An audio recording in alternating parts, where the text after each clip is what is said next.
The rain fell in sheets that evening, drumming against the cracked pavement of Fifth Avenue. Sarah Mitchell sat on a cold metal bench at the bus stop, her daughter Emma pressed close against her side. The little girl clutched a worn teddy bear, its brown fur matted from years of love and comfort. Sarah's hands trembled as she counted the few coins in her purse again. $3.47. Not enough for bus fare home. Not enough for dinner. Not enough for anything that mattered. The eviction notice had come that morning. 30 days to vacate. She had known it was coming, but the reality of those words on official paper had broken something inside her. She had spent the afternoon walking, trying to figure out what to do next, where to go, how to protect her daughter from the storm that was coming for them both. Emma shifted beside her, looking up with those wide, trusting eyes. "Mommy, when can we go home?" Sarah's throat tightened. She pulled her daughter closer, feeling the dampness seeping through their thin jackets. "Soon, sweetheart, soon." But she didn't know if that was true anymore.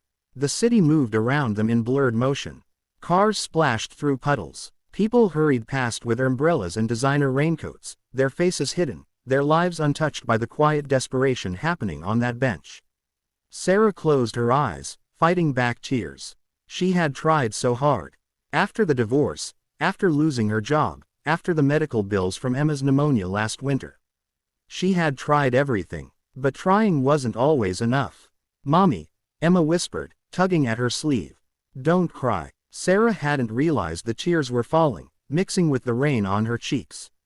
Emma stood up suddenly, her small hand still gripping her teddy bear. She pointed toward a tall man in an expensive charcoal suit who was walking briskly down the sidewalk, speaking into his phone. Even through the rain, his watch caught the streetlight, glinting gold. "Maybe that man will help us," Emma said with the simple faith of a child who hadn't yet learned that the world doesn't work that way.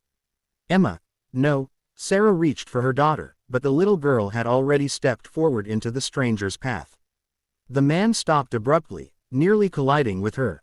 He lowered his phone, irritation flashing across his face. Then he looked down and saw Emma, soaked and small, holding up that raggedy teddy bear like an offering.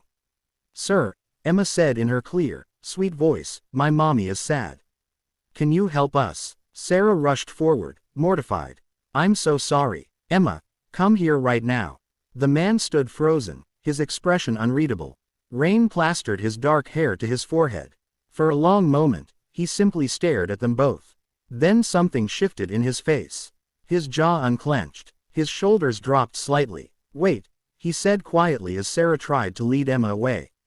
He looked at Sarah properly then, really looked at her. Not through her, not past her, but at her. He saw the exhaustion in her eyes, the cheap jacket doing nothing against the cold, the pride warring with desperation. "I'm Thomas Bradshaw," he said. "And I think I'd like to hear what's wrong." Sarah shook her head. "We don't need charity. I'm not offering charity." Thomas crouched down to Emma's level, rain dripping from his suit.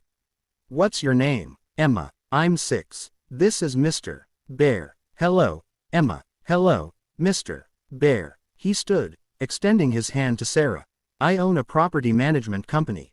We're actually looking for someone to manage one of our residential buildings. It comes with an apartment." The previous manager left suddenly. Sarah's heart hammered. "I don't understand." "I saw you counting change," Thomas said gently. "I saw the fear in your eyes. I saw your daughter trying to save you the only way she knew how." He paused. 10 years ago, my sister was sitting on a bench like this with her kids. A stranger helped her. It changed everything. Let me pay it forward." The rain continued falling, but something had shifted in the air between them. Sarah felt Emma's hand slip into hers, warm and trusting. "Why?" Sarah whispered. Thomas smiled, a real smile that reached his eyes. "Because your daughter reminded me that we're supposed to help each other. Because I can. Because maybe that's why I was walking down this street tonight instead of taking a car." 3 weeks later, Sarah stood in the lobby of the apartment building she now managed, watching Emma play in the community room. The job was real. The apartment was warm and safe. Thomas had given her a chance, and she had proven herself capable. Sometimes, she thought about that rainy evening. About how close they had come to losing everything. About a little girl's faith and a stranger's kindness. Emma ran over, still clutching Mr. Bear. Mommy, are you happy now? Sarah knelt down and pulled her daughter close. Yes, baby, I'm happy now. Outside, the rain had finally stopped.